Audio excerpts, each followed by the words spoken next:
এটা একটা কবরস্থান। এই কবরস্থানে কত মানুষ শুয়ে আছেন তার কোনো হিসাব নেই।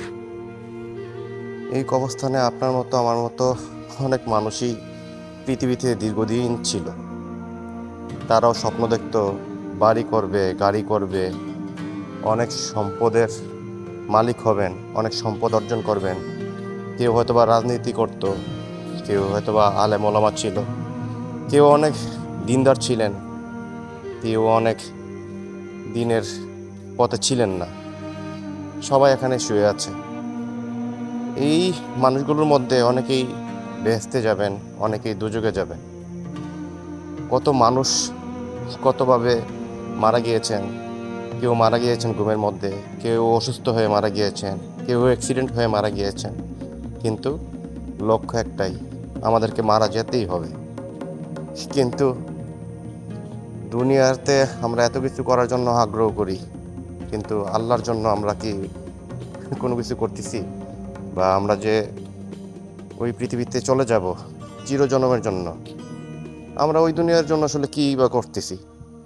আমি প্রতি শুক্রবারে যদি সময় পাই, তখনই আমি আসলে এখানে একবার হলেও ছুটে আসি।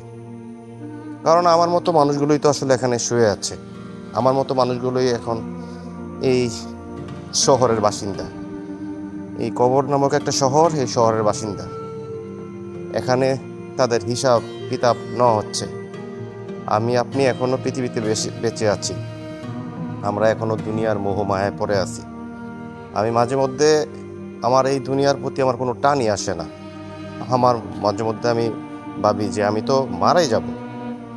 আমি যদি মারাই যাই, এই পৃথিবীতে আমার এত টাকা পয়সা, অর্থ প্রাচুর্য, এত কিছু জোগায়া আমার কি লাভ? আমি প্রতিদিন টাকার জন্য ঘুম থেকে উঠি, অফিসে যাই, অফিস করে আবার বাসায় ফিরি। আবার আগামী দিন বা আগামী মাস বা আবার যেমন সামনে কুরবানি ঈদ আছে, ওই ঈদের জন্য আমি কিছু করতে পারবো কি না, বা কুরবানি দিতে টাকা পয়সা লাগবে, ওইগুলোর জন্য টাকা আসলে জমানোর চেষ্টা করি। অনেক মানুষে অনেক বড় বড় কুরবানি দেওয়ার চেষ্টা করে। সবাই আসলে এইসবের মধ্যে সীমাবদ্ধ। কিন্তু এই টাকা পয়সা দিয়ে আসলে কি হবে? এই টাকা পয়সা দিয়ে আসলে কোনো কিছুই হবে না। আপনাকে আমাকে মরতে হবে এবং হিসাব দিতে হবে আল্লাহর কাছে।